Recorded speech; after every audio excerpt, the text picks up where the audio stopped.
Hello and welcome again, this is Adil Rashid और आप देख रहे हैं फटाफट classes.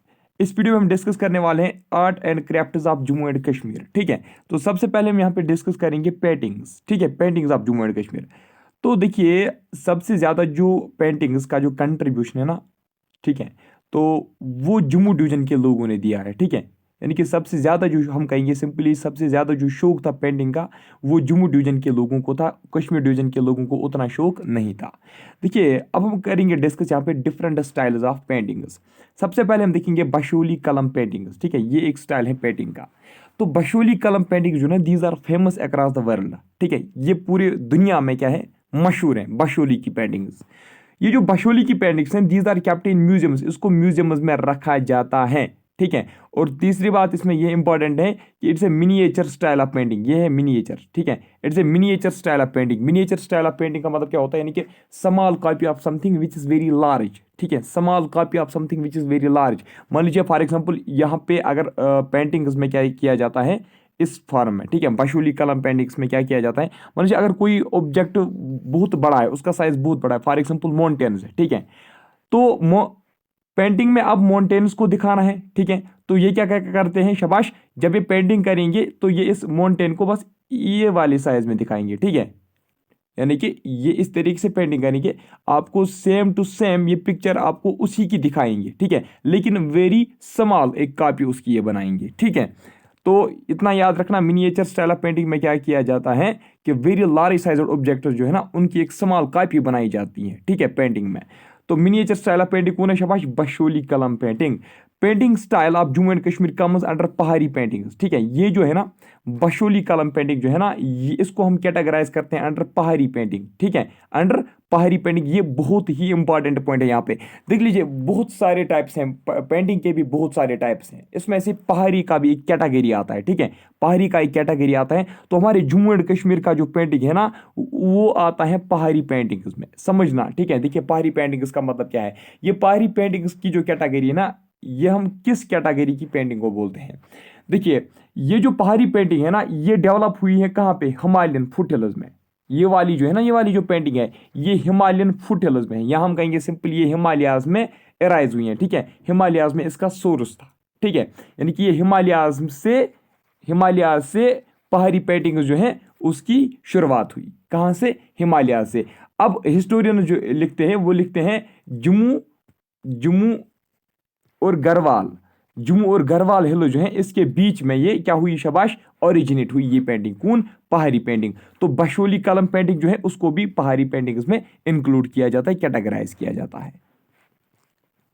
It originated from Garhwal to Jammu in Himalayas. ये मैंने आपको बोला, this style of painting got it is origin from Mughal style. ठीक है, एक्चुअली ये जो पहाड़ी स्टाइल का पेंटिंग है ना, पहाड़ी स्टाइल का जो पेंटिंग है, एक्चुअली ये मुगल्स ने अपनाया। किन्होंने, शाबाश, ये मुगल्स ने पहले अपनाया था। मुगल्स पहले पहाड़ी स्टाइल का पेंटिंग करा रहे थे। ठीक है, इसके बाद राजपूत किंग जो है, राजपूत किंग्स ने भी मुगल्स की तरफ देखा। ठीक है, उन्होंने बोला हम भी यही पेंटिंग अब सीखेंगे, हम भी यही पेंटिंग वगैरह करेंगे। तो बशोली स्कूल ऑफ पेंटिंग कहाँ पे, इंपॉर्टेंट पॉइंट यहाँ पे, बशोली स्कूल ऑफ पेंटिंग है हमारे कठवा डिस्ट्रिक्ट में। ठीक है, कहां पे बशोली स्कूल ऑफ पेंटिंग, हमारे कठवा डिस्ट्रिक्ट जो जम्मू डिवीजन में आता है। बशोली जो है, it is first school of पहाड़ी पेंटिंग्स। इंपॉर्टेंट पॉइंट है ये भी, बशोली जो है it is first school of पहाड़ी पेंटिंग्स। तो देखिए, थीम्स आर रिलीजियस। एक्चुअली जो बशोली में जो पेंटिंग्स बनाई जाती है ना, जो पेंटिंग्स की जाती हैं, वो ज़्यादातर हिंदू धर्म के साथ मतलब रिलेटेड होते हैं। फॉर एग्जाम्पल, वहाँ पे गीता गोविंद रामायण वगैरह के जो सीन्स हैं ना, वो दिखाए जाते हैं उन पेंटिंग्स में। ठीक है, बशोली में जो पेंटिंग्स की जाती है ना, एक्चुअली दे आर रिलीजियस। वहाँ पे गीता गोविंद रामायण की सीन्स, महाभारत की सीन्स वगैरह दिखाए जाते हैं पेंटिंग्स में। तो इंपॉर्टेंट पॉइंट है यहाँ पे रासमोन जेरी। ठीक है, रासमोन जेरी, यहाँ जिसको आप बोलते हैं बुकेट ऑफ डिलाइट। बुकेट किसको बोलते हैं, शाबाश, बुकेट हम किसको बोलते हैं, कोई बता सकता है। बुकेट हम बोलते हैं बंच ऑफ फ्लावर्स को। किसको, बंच ऑफ फ्लावर्स। ठीक है, तो रासमोन जेरी या बुकेट ऑफ डिलाइट जो है, ये एक पेंटिंग है। ठीक है, ये एक पेंटिंग है, ये बशोली टाइप की पेंटिंग है। ठीक है, बशोल स्टाइल की पेंटिंग है। तो ये किसने पेंटिंग की थी, शाबाश, ये पेंटिंग किसने की थी, ये देवदासा ने पेंटिंग की थी। ठीक है, यानी कि रासमोन जेरी की जो पेंटिंग है, ये किसने पेंट की थी, ये पेंट की थी देवी दासा ने। किसने, देवी दासा ने, अंडर द पैट्रोनेज ऑफ राजा कृपल पाल। बस एक इंपॉर्टेंट पॉइंट है, ठीक है। देखिए इतना सारे पॉइंट्स आपको ज़ुहूर मीर साहब की बुक पे या सिर्फ अरिहांत की ही बुक पे नहीं मिलेंगे, ठीक है। ये मिला के हमने लाए हैं, तो सिर्फ मतलब जो आपको एग्जाम में पूछा जाएगा ना, मतलब सीधे हमने ऑब्जेक्टिव्स आपको सिंप्लीफाई करके दिए यहाँ पे। रसमोंजरी का नाम आप याद रखना, देवी दासा ने ये पेंटिंग की है, ठीक है, अंडर द पैट्रोनेज ऑफ राजा किरपल पाल। ऊपर आपने देखा सबसे पहले पहाड़ी है ना, पहाड़ी, ठीक है, जिसमें हम बशोली कलम पेंटिंग को भी कैटेगराइज करते हैं। असल में हमने डिस्कस किया यहाँ पे पहाड़ी पेंटिंग्स। तो अब हम यहाँ पे डिस्कस करेंगे मनकोट पेंटिंग्स, ठीक है। मनकोट पेंटिंग्स की अगर हम बात करेंगे, अब देख लीजिए मनकोट पेंटिंग्स।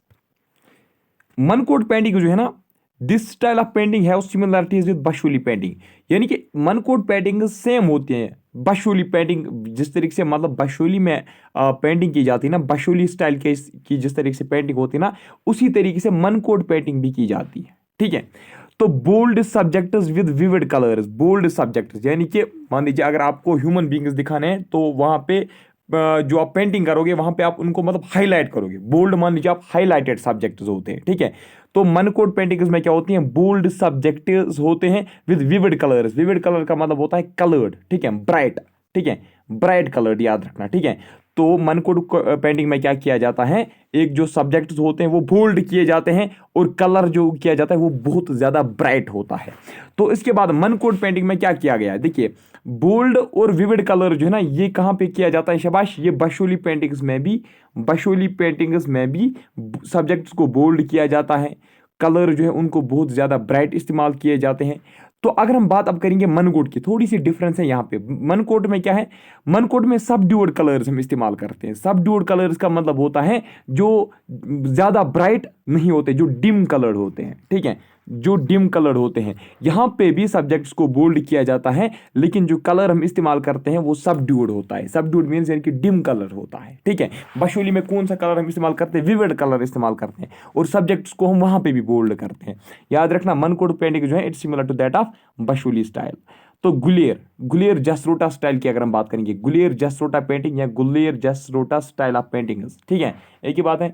तो it's similarity with Kangra style of painting. देख लीजिए पहाड़, जिस तरीके से पहाड़ी है ना, पहाड़ी स्टाइल ऑफ पेंटिंग है ना, पहाड़ी स्टाइल ऑफ पेंटिंग में आती है बशोली पेंटिंग भी। क्या आती है, शाबाश, बशोली पेंटिंग। आपको ज़्यादा डीप में नहीं जाने की जरूरत है।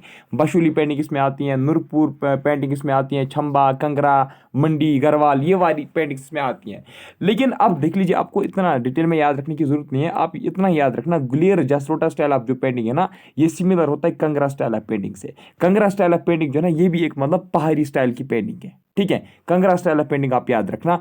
जसरोटा, गुलेर जसरोटा स्टाइल की जो पेंटिंग है वो सिमिलर है किसके साथ, शाबाश, किसके साथ मैच होती है, कंगरा स्टाइल ऑफ पेंटिंग के साथ। ऊपर आपने क्या देखा, शाबाश, मनकोट किसके साथ मैच हो रही है, बशोली स्टाइल के साथ। इस तरीके से पॉइंट वाइज आप याद रखिए, ठीक है, पॉइंट वाइज याद करो आप। शरंगी, शरंगी क्या है, शरंगी रामायणा पेंटिंग की एक सीरीज है, ठीक है। शरंगी रामायणा जो है ना, ये पेंटिंग की एक सीरीज बनाई गई है। तो ये किस, ये कहाँ पे प्रोड्यूस किए गए थे, शाबाश, ये प्रोड्यूस किए गए थे जम्मू में, ठीक है। और शरंगी रामायणा पेंटिंग की जो सीरीज है ये भी गुलेर जसरोटा स्टाइल की पेंटिंग है, ठीक है। ये एक एग्जाम्पल है किसकी, Guler Jasrota style of paintings की। तो कहाँ पे ये बनाई गई थी, जम्मू में, ठीक है। तो it's an example, it is an example of this type of painting, यानी कि जो शरंगी रामायणा पेंटिंग सीरीज है ये Guler Jasrota style of painting का एक एग्जाम्पल है, ठीक है। ये जो है ना आर्ट एंड कल्चर, ये थोड़ा सा ड्राई पार्ट होता है, इसको इसलिए पॉइंट में याद रखना पड़ता है, ठीक है। ननसुख, ननसुख एक फेमस आर्टिस्ट था, ठीक है। ननसुख एक फेमस आर्टिस्ट था, लेकिन किस स्टाइल की ये पेंटिंग कर रहा था, गुलेर जसरोटा की टाइप, ठीक है। Famous artist of this style of painting, यानी कि Guler Jasrota style of painting का एक आर्टिस्ट कौन था, नैनसुख, नैनसुख याद रखना, ठीक है। तो नैनसुख क्या करता था, ये day to day activities of Raja Balwant Singh एक किंग था, ठीक है। राजा बलवंत सिंह एक किंग था, उसकी जो डे टू डे एक्टिविटीज है वो ननसुख जो एक आर्टिस्ट है वो नोट कर रहा था। यानी कि ननसुख जो है एक फेमस आर्टिस्ट जो है, ये पेंटिंग्स के थ्रू राजा बलवंत सिंह की जितनी भी डे टू डे एक्टिविटीज होती थी वो ये नोट कर रहा था in the form of paintings, ठीक है। In his paintings and also used Persian technique known as neem qalam. तो ये अपनी पेंटिंग्स में एक पर्शियन टेक्निक इस्तेमाल कर रहा था जिसका नाम है नीम कलम, ठीक है। नीम कलम की टेक्निक इस्तेमाल कर रहा था। नीम कलम की टेक्निक कौन इस्तेमाल कर रहा था, नैनसुख कर रहा था, ठीक है। नैनसुख कौन था, एक फेमस आर्टिस्ट था। अब देख लीजिए crafts of Jammu and Kashmir. Crafts of Jammu and Kashmir. देख लीजिए, पहले हम बात करेंगे शालस की। शालस बहुत किस्म के यहाँ पे, बहुत किस्म शालस यहाँ पे, लेकिन फेमस जो है वो पश्मीना शाल है, रिंग शाल है, जमावर शाल है, कानी शाल है। ठीक है, ये कुछ शाल है जो इंपॉर्टेंट है। तो wool of keel goat is main source of pashmina shawl. ये जो पश्मीना शाल है ये किसके वूल से बनता है? ये वूल का बना होता है, लेकिन किसके वूल से? कील गोट जो है ना, कील गोट, कील गोट के वूल से बनता है पश्मीना शाल। इंपॉर्टेंट पॉइंट एक है। रिंग शाल की अगर हम बात करेंगे, ring shawl is given such a name. Ring shawl को रिंग शाल का नाम क्यों पड़ा है? यानी कि रिंग शाल जो है इसका ये नाम क्यों पड़ा है? बिकॉज देखिए, इट इज फैब्रिक, इसका जो फैब्रिक होता है ना वो बहुत स्लीक होता है। क्या होता है? यानी कि हम कहेंगे बहुत स्मूथ होता है। वो इतना स्मूथ होता है कि वो एक रिंग से इजीली पास हो सकती है। ठीक है, बहुत ज्यादा मतलब क्या होता है, स्मूथ होता है। कश्मीरी अगर यहाँ पे कोई है उसको मैं बता दूंगा, ये वारिया ज्यादा पिशोल आसा। क्या चाहता? वारिया ज्यादा पिशोल आसा। ठीक है, रिंग शाल जो है, रिंग शाल का नाम रिंग शाल क्यों पड़ा है? बिकॉज इट इज फैब्रिक इतना स्मूथ होता है, इतना ग्लोसी होता है कि ये इजीली पास होता है, एक रिंग से ये पास हो सकती है। ठीक है, जमावर शाल्स की अगर हम बात करेंगे, जमावर शाल्स आर रियर, ये रियर होते हैं। ठीक है, यानी कि इसकी प्रोडक्शन बहुत कम होती है एंड डिफरेंट फ्रॉम अदर्स, ये बाकी शाल से डिफरेंट भी होता है। It is thread are dyed before weaving. जब इसकी वीविंग की जाती है ना, जमावार शाल्स की जब वीविंग की जाती है तो उसको पहले ही डाई किया जाता है। बिफोर वीविंग उसको डाई किया जाता है, यानी कि उस पर कलर लगाए जाते हैं उसके फैब्रिक पे। Kani shawls are woven with a special wooden thread called kanis in Kashmir. ठीक है, तो आप काई, कश्मीरी में हम बोलते हैं ना काई, काई ना सा काई जईफ जितम लड़ हिश काई। कई कई हम किसको बोलते हैं? मतलब मान लीजिए ये बहुत थिन स्टिक्स होते हैं। क्या होते हैं? ये स्टिक्स होते हैं जिन जो बहुत मतलब क्या होते हैं, पतले होते हैं स्टिक्स। ठीक है, कनी शालो जो है ना, कनी शालोस को वू किससे करते हैं? They are woven with special wooden threads. ठीक है, वुडन थ्रेड्स। ठीक है, वुडन स्टिक्स से वो उसको क्या किया जाता है? वू किया जाता है। वो जो वुडन स्टिक्स होते हैं ना, वुडन थ्रेड्स नीडल्स जैसे शेप के होते हैं, उनको बोलते हैं कानीज। क्या बोलते हैं हम उसको कश्मीरी में? कानीज। तो अकबर और उसके जो सक्सेसर जितने भी आए उन्होंने कश्मीरी शाल्स का इस्तेमाल किया। ठीक है, अब देख लीजिए, अगर हम बात करेंगे एम्ब्रॉयडरी की, एम्ब्रॉयडरी का मतलब क्या होता है? एम्ब्रॉयडरी का मतलब होता है, मान लीजिए इसका मतलब होता है डेकोरेटिंग। ठीक है, डेकोरेटिंग। ठीक है, डेकोरेटिंग ऑफ क्लोथ्स। ठीक है, डेकोरेटिंग ऑफ मैटिंग्स। ठीक है, मैटर्स, डेकोरेटिंग ऑफ कारपेटर्स। ठीक है, किसी भी चीज़ की जब हम डेकोरेशन करते हैं ना किसी नीडल से, उसको बोलते हैं एम्ब्रॉयडरी। क्या उसको बोलते हैं? शाबाश, एम्ब्रॉयडरी। सिंपली आप याद रखना, एम्ब्रॉयडरी का मतलब होता है डेकोरेशन करना। ठीक है, डेकोरेशन करना with the help of needles, उसको हम क्या बोलते हैं? शाबाश, एम्ब्रॉयडरी बोलते हैं। तो देख लीजिए, एम्ब्रॉयडरी ऑफ कश्मीर जो है ना, कश्मीर की जो एम्ब्रॉयडरी है उसको हम बोलते हैं कसीदा। इंपॉर्टेंट, बहुत ही इंपॉर्टेंट पॉइंट, अगर पूछा गया मुझे लगता है यही पॉइंट आपको आएगा। ठीक है, तो एम्ब्रॉयडरी ऑफ कश्मीर को हम क्या बोलते हैं? कसीदा बोलते हैं। देख लीजिए, एम्ब्रॉयडरी में भी बहुत सारे फिर टाइप्स हैं। चेन स्टिच की अगर हम बात करेंगे, चेन स्टिच। ठीक है, देख लीजिए, जो मैं आपको पढ़ाऊंगा ना एक एक करके मैं पढ़ाऊंगा आपको। फॉर एग्जांपल चेन स्टिच पढ़ाऊंगा, नीचे कुछ कारपेट्स पढ़ाऊंगा, नंदा साजी पढ़ाऊंगा, गब साजी पढ़ाऊंगा, बाकी चीज़ें। तो आप गूगल में सर्च करना, क्या करोगे? गूगल में सर्च करोगे, वहां पे फिर आप इमेजेस पे क्लिक करना, आप देखना ये चेन स्टिच क्या होता है, इसकी आप पिक्चर्स देखना, तभी जाके आपको ये मतलब अच्छे से समझ में आएगा। फिर भी आपको ये समझ में आएगा, पॉइंट्स तो याद रहेंगे, लेकिन आप जो है ना आप मतलब प्रैक्टिकली देखोगे चेन स्टिच होता क्या है। देख लीजिए, चेन स्टिच क्या होता है?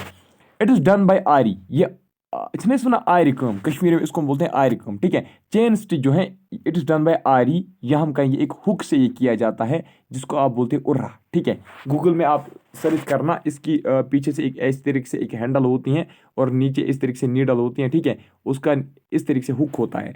ठीक है, आगे तो देखिए, मैं बोल रहा हूँ चेन स्टिच क्या होता है? इट इज डन बाय आरी, या इसको हम हुक बोलते हैं या इसको हम उर्रा बोलते हैं। ठीक है, ये एक किस्म की नीडल जैसी होती है। ठीक है, on any type of fabric, ये किसी भी फैब्रिक से, ठीक है, ये किसी भी फैब्रिक पे किया जाता है। ठीक है, डन बाय एरी और हुक अरा on any type of fabric instead of needle. देख लीजिए, वो जो है ना इस तरीके से आप देखना, वो तो नीडल शेप की होती है, लेकिन वो आगे थोड़ी सी मतलब उसकी जो स्ट्रक्चर है वो थोड़ा सा मतलब डिफरेंट होता है नीडल से। आप गूगल में चेक करना, इजीली आपको समझ में आएगा। चेन स्टिच क्या होता है? शाबाश, अरी से किया जाता है, हुक से किया जाता है और रो से किया जाता है। चेन स्टिच को कश्मीरी में हम क्या बोलते हैं? जलक दोजी। क्या बोलते हैं? जलक दोजी। हम किसको बोलते हैं? शाबाश, chain stitch is also known as jalakdozi. तो इस चेन स्टिच में भी हम डेकोरेशन करते हैं, है ना, चेन स्टिच में भी डेकोरेशन हम करते हैं। तो यहाँ पे क्या किया जाता है? इट कॉन्स्टिट्यूट्स फ्लोरल डिजाइनर्स, यानी कि यहाँ पे डिफरेंट प्लांट्स, डिफरेंट फ्लावर्स के डिजाइन बनाए जाते हैं। किस पे? क्लोथ्स पे। ठीक है, एनिमल्स के कुछ शक्लें बनाई जाती हैं। किस पे? शाबाश, एनिमल्स के कुछ पैटर्न्स बनाए जाते हैं वूल पे, सिल्क पे। ठीक है, यानी कि हमारे क्लोथ्स पे। क्रिवल वर्क, क्रिवल वर्क भी एक किस्म की एम्ब्रॉयडरी है, यानी कि यानी कि डेकोरेशन है जिसको हम कहेंगे। ठीक है, it's a form of decoration. Crewel work जो है it's also form of decoration. It's more or less similar to chain stitch. ये थोड़ा सा मतलब मिलता जुलता है किसके साथ? चेन स्टिच के साथ। As it is done on white background similar to chain stitch. ये भी वाइट बैकग्राउंड पे किया जाता है, यानी कि देख लीजिए जो चेन स्टिच है और ये जो क्रिवल वर्क है ना, ये व्हाइट क्लॉथ्स के ऊपर किया जाता है। ठीक है, तो इसका मतलब है क्रिवल वर्क और चेन स्टिच जो है ये आपस में मिलते जुलते हैं। तो crewel work is mainly done on wool and vibrant colours are not used. तो लेकिन इंपॉर्टेंट पॉइंट यहाँ पे ध्यान रखना, लेकिन जो क्रिवल वर्क है ना, crewel work it is mainly done on wool and vibrant colours. ये किस पे किया जाता है? एक तो ये वूल के कलर, एक तो ये किस पे किया जाता है? शाबाश, वूल के क्लोथ्स पे किया जाता है। और दूसरी बात ये किया जाता है एंड वाइब्रेंट कलर, यानी कि वाइब्रेंट मीन्स ब्राइट। ठीक है, ये ब्राइट कलर्ड क्लोथ्स पे किया जाता है, यानी कि ब्राइट कलर्ड वूल क्लोथ्स पे किया जाता है। कौन? क्रिवल वर्क। इंपॉर्टेंट पॉइंट इसको नोट कर लीजिए। ठीक है, क्रिवल वर्क जो है एक ये किस पे किया जाता है? वूल पे किया जाता है और जिनका कलर ब्राइट होगा। ठीक है, सॉरी सॉरी सॉरी, यहाँ पे वाइब्रेंट कलर्स आर नॉट, यहाँ पे वाइब्रेंट ब्राइट कलर्स को इस्तेमाल नहीं करने हैं। सॉरी, यहाँ पे याद रखना, यहाँ पे हम क्रिवल वर्क जो है it's mainly done on wool and vibrant colours are not used. लेकिन यहाँ पे हम वाइब्रेंट कलर्स, यहाँ पे हम कलर्ड कलर्स का इस्तेमाल नहीं करते हैं। ठीक है, ये बात याद रखना। ठीक है, इसके बाद देख लीजिए, मैंने आपको बोला चैन स्टिच और क्रिवल वर्क जो है वो आपस में मिलते जुलते हैं, सिमिलर टू ईच अदर है वो। तो लेकिन मेन डिफरेंस इनके बीच में क्या है? याद रखना। देखिए, chain stitch and crewel work is main difference between chain stitch and crewel work is that in crewel work में क्या किया जाता है? Motifs and flowers are not embroidered on the entire surface. ठीक है, ध्यान रखना, आराम से समझ लीजिए। Main difference between chain stitch and crewel work is that crewel work motifs and flowers are not embroidered on the entire surface. Motifs means यानी कि रिपीटेड पैटर्न्स। ठीक है ना, रिपीटेड पैटर्न्स यानी कि कोई शक्ल हम बनाएंगे। ठीक है, फिर मान लीजिए आपने इस तरीके का कोई लीफ एक बनाया फैरन पे। ठीक है, आप बार बार यही लीफ बनाओगे, बार बार यही लीफ बनाओगे, हम बोलेंगे ये एक पैटर्न बनता है ना, इसको बोलेंगे मोटिफ। ठीक है, तो चेन स्टिच में हम करते हैं कम, हम मोटिफ्स, हम ये रिपीटेड पैटर्न्स का इस्तेमाल करते हैं। हम वहाँ पे फ्लावर्स का डिज़ाइन मतलब बनाते हैं पैटर्न्स वगैरह के ऊपर। लेकिन यहाँ पे क्रिवल वर्क में मोटिफ्स और फ्लावर्स का इस्तेमाल नहीं किया जाता है। ये एक मेन डिफरेंस है इनके बीच में। Crewel works are mainly done on rugs. ठीक है, कर्टन्स, वॉल हैंगिंग्स। रग्स का मतलब आप समझे ना, रग्स आपको पता नहीं किसको बोलते हैं? शाबाश, रग्स किसको बोलते हैं? कोई बता सकता है? एक्चुअली रग्स हम किसको बोलते हैं? ये एक मतलब हम बोलते हैं ये एक पीस ऑफ क्लॉथ होता है, कपड़े का एक टुकड़ा होता है जो हम अपने लेग्स पे रखते हैं। ठीक है, ठीक है, लेग्स पे रखते हैं या शोल्डर्स पे रखते हैं। ठीक है, एक पीस ऑफ क्लॉथ जो हम लेग्स पे रखते हैं या शोल्डर्स पे रखते हैं। और दूसरा जो मीनिंग है रग्स का, रग मीन्स दैट कवर्स फ्लोर, जिसको आप बोलते हैं मान लीजिए मैटिंग। मैटिंग होती है ना, मैटिंग, रूम की जो मैटिंग होती है उसको भी हम रग बोलते हैं। और जो आप वो अपने शोल्डर्स के ऊपर रखते हैं ना, वो शाल टाइप का जो होता है उसको भी हम रग बोलते हैं। ठीक है, तो समझ लीजिए आप यहाँ पे क्रिवल वर्क कहाँ पे किया जाता है? शाबाश, ये रग्स पे किया जाता है, यानी कि मैटिंग पे भी किया जाता है, पर्दों पे भी किया जाता है और वॉल हैंगिंग्स जो होती हैं उन पे भी किया जाता है। ठीक है, जो हम डेकोरेशन के लिए रखते हैं हमारे रूम्स में। अब देख लीजिए कशिदकारी, कशिदकारी की अगर हम बात करेंगे, it is done on woollen kurtas. ये भी वूल के क्लोथ्स पे किया जाता है, वूलन कुर्ताज पे किया जाता है, वूलन रैग्स पे किया जाता है, स्टॉल्स पे किया जाता है, सोफा कशन्स पे किया जाता है। यानी कि वूलन के जितने भी चीज़ें हैं ना उस पर कशिदकारी की जाती हैं। तो कशिदकारी में भी क्या किया जाता है? डिज़ाइनर्स मतलब डिज़ाइनर्स का प्रिंट लगाया जाता है। किस पे? डिज़ाइनर्स कंसिस्ट ऑफ, यहाँ पे बर्ड्स की शक्ल बनाई जाती हैं, ब्लूम्स, फ्लावर्स, चिनार ट्रीज, चिनार लीव्स या ट्रीज की जो डिफरेंट यानी कि डिफरेंट फ्लोरल एंड एनिमल के जो पैटर्न्स हैं, टाइप के जो पैटर्न्स हैं, वो काश्तकारी में बनाए जाते हैं। किसके ऊपर? वूलन क्लोथ्स के ऊपर, ज़्यादातर हम कुर्ताज के ऊपर ये बनाते हैं। ठीक है, अब अगर हम बात करेंगे फुलकारी की, फुलकारी क्या है? ये भी एक एम्ब्रॉयडरी है, embroidery work which is done specially on brides trousers. Bride का जो मतलब कुर्ता होता है ना, ब्राइड का जो ट्राउज़र होता है, ठीक है, उस पर फुलकारी वर्क की जाती है, फुलकारी एम्ब्रॉयडरी की जाती है। It is also done on salwar. Salwar kameez होता है ना, किमीज यजार, किमीज शलवार होती है ना, तो उस पे भी फुलकारी वर्क की जाती है। दुपट्टास पे भी की जाती है फुलकारी। टेबल कवर जो होता है ना, टेबल कवर, उस पे भी की जाती है फुलकारी वर्क। तो आप एक एक करके साथ साथ में गूगल में चेक कीजिए इसके इमेजेस। ठीक है, तो it's practised by women folk. Actually ये जो है ना फुलकारी वर्क जो है, इसको ये वुमेन का काम होता है। ठीक है, यानी कि ज़्यादातर फुलकारी वर्क जो है ना, ये वुमेन ही सीखते हैं। तो आप देख लीजिए सोजनी काम की अगर हम बात करेंगे, सोजनी क्या है? It's most delicate. ये बहुत ही इंपॉर्टेंट है, ये पॉइंट है यहाँ पे। सोजनी काम जो है ना, ये मोस्ट डिलीकेट होता है। डिलीकेट का मतलब आप समझ रहे हो ना, that is easy to damage, that is easy to destroy. ठीक है ना? तो देख लीजिए सोजनी जो है, it's most delicate and beautiful embroidery. इसीलिए इसको क्या किया जाता है, जिस चीज़ पे सोजनी काम किया जाता है ना, उसको मतलब आहिस्ता आहिस्ता आराम से उठाया जाता है, पैक वगैरह किया जाता है। ठीक है, क्योंकि ये मोस्ट डिलीकेट होता है, ब्यूटीफुल भी बहुत ज़्यादा होता है। And embroidery work which takes years to complete even on one shawl. एक शाल, ठीक है, एक शाल पे जब हम सोजनी काम करते हैं ना, यानी कि एक शाल पे सोजनी काम कितना टाइम लगता है? एक शाल को सोजनी काम करने में ईयर्स लगते हैं। कुछ मतलब कुछ शाल जो है ना, को 3 साल लगते हैं, कुछ को 5, कुछ 6, 9 साल भी लगते हैं एक ही शाल को कंप्लीट करने में। ठीक है, यानी कि जिसपे सोजनी कम की जाती है। सोजनी कम जो है ना, ये मतलब बहुत ही मतलब स्लोली की जाती है। ठीक है, क्योंकि ये मोस्ट डिलीकेट होता है ये चीज़। It's mainly done on pashmina shawl, याद रखना। ठीक है, तो woollen shawl size with in needles. ठीक है, तो विद थिन नीडल्स, ये थिन नीडल से किया जाता है। ये जो सोजनी कम है ना, ये थिन नीडल से किया जाता है। हर एक पश्मीना, वूलन शाल, साड़ीज, इन चीज़ों पे ये किया जाता है। अब देख लीजिए तिला वर्क। तिला वर्क अगर की हम बात करेंगे, तिल जिसको हम बोलते हैं, tila work it's done on salwar, kameez, pheran, saris. ठीक है, यहाँ तक। उसके बाद it involves use of gold और सिल्वर जरी तिल्ला थ्रेड्स। देख लीजिए यहाँ पे हम इस्तेमाल करते हैं गोल्ड थ्रेड्स का, या हम इस्तेमाल करते हैं सिल्वर थ्रेड्स का। ठीक है, गोल्ड का वो एक्चुअली मतलब रियलिटी में गोल्ड नहीं होता है, वो गोल्ड कलर्ड की थ्रेड्स होती हैं, सिल्वर कलर की थ्रेड्स होती हैं, उनको बोलते हैं तिल्ला। क्या बोलते हैं हम थ्रेड्स को? हम तिल्ला। तो यही तिला वर्क में इस्तेमाल किए जाते हैं। तो ये जो है ना, ये जो थ्रेड्स हैं, नीडल्स की या मशीन की वजह से भी, आज तो मशीन के जरिए भी ये लगाया जाता है, नीडल्स के जरिए भी ये लगाया जाता है। तो डिफरेंट डिज़ाइन निकाले जाते हैं, लोटस का डिज़ाइन, चिनार का डिज़ाइन, एलमंड का डिज़ाइन। लेकिन सबसे ज़्यादा जो मैंने अपनी उम्र में देखा है, तो चिनार और एलमंड का डिज़ाइन ज़्यादातर निकाले जाते हैं।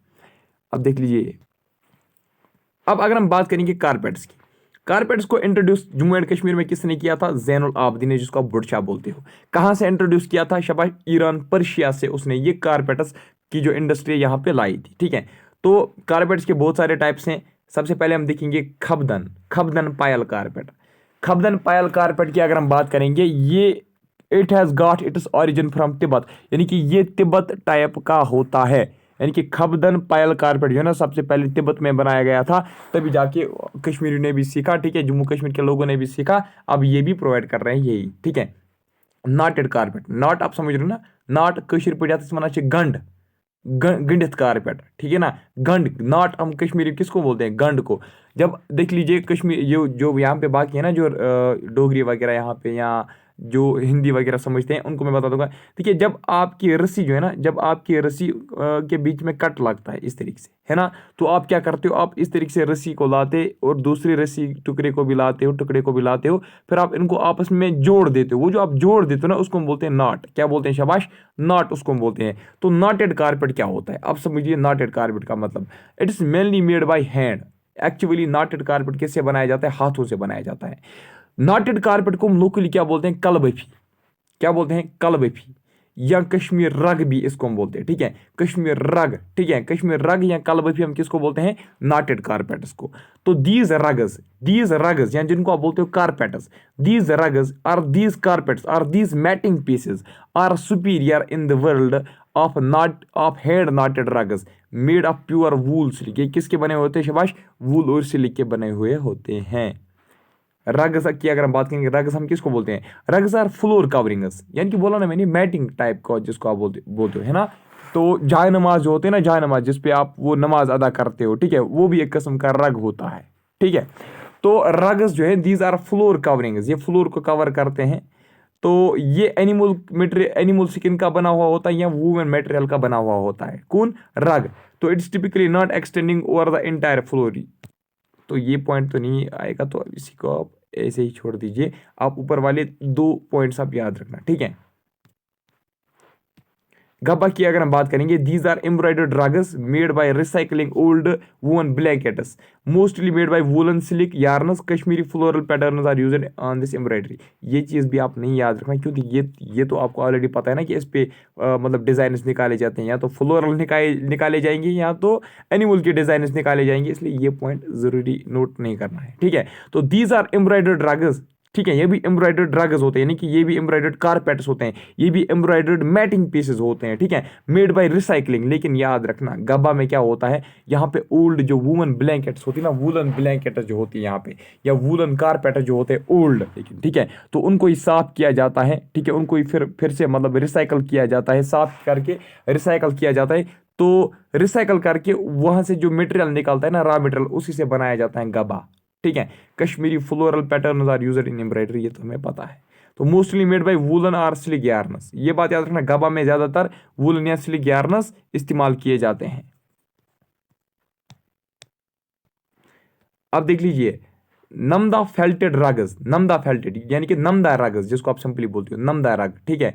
तो नमदा कारपेट भी जिसको आप बोलते हो, इट इज फ्लोर कवरिंग्स, ठीक है, ये भी फ्लोर कवरिंग है, यानी कि मैटिंग पीस जैसा होता है। It is made by woollen and cotton fibre, ये किससे बनता है? वूलन एंड कॉटन फाइबर से, लेकिन ये बनता है, ऊपर आपने क्या देखा, ये वूलन और सिल्क से बनता है। ये किससे बनता है? वूलन और कॉटन से। लेकिन नमदा वाला जो है ना, नमदा वाला जो कारपेट है, ये लेस एक्सपेंसिव होता है, यानी कि ये इसकी कीमत ज़्यादा नहीं होती है। क्यों? क्योंकि नमदा जो है ना, नमदा स्मॉल साइज़ का होता है, ठीक है, शॉर्ट साइज़ का होता है, इसीलिए इसका जो कीमत है ना वो भी कम होता है। तो देखिए, मैंने आपको प्रीवियस वीडियो में बताया था कि मैंने तो वहाँ पे आपको नहीं बताया था कितने ऑफिशियल लैंग्वेज हैं हमारे जम्मू एंड कश्मीर में, लेकिन मैंने आपको पढ़ाए थे 4 लैंग्वेजेस। मैंने आपको वहाँ पे नंबर नहीं बोला था, मैंने आपको बोला था हिंदी है, इंग्लिश है, ठीक है, और कश्मीरी है, ठीक है। तो 5 टोटल में 5 ऑफिशियल लैंग्वेज है। वहाँ पे मैंने आपको उर्दू का नाम नहीं बोला था, ठीक है। उर्दू याद रखना, उर्दू भी एक ऑफिशियल लैंग्वेज है हमारे जम्मू एंड कश्मीर की। तो आज के इस वीडियो में इतना ही, मिलूंगा आपसे नेक्स्ट टॉक में। तो मैं लाइव सेशन भी स्टार्ट करूँगा, वहाँ पे आपसे मैं सजेशन लूँगा, मैं देखूँगा कि नेक्स्ट वीडियो जो होंगे वो किस पे मैं बनाऊँगा, आपसे मैं पूछ के बनाऊँगा। तो दूसरी बात ये, इस पे और एक लेक्चर भी आएगा, ठीक है, लेकिन वो बहुत ही शॉर्ट ड्यूरेशन का होगा। तो चलिए, मिलता हूँ आपसे नेक्स्ट टॉक में, तब तक के लिए बाय बाय, टेक केयर।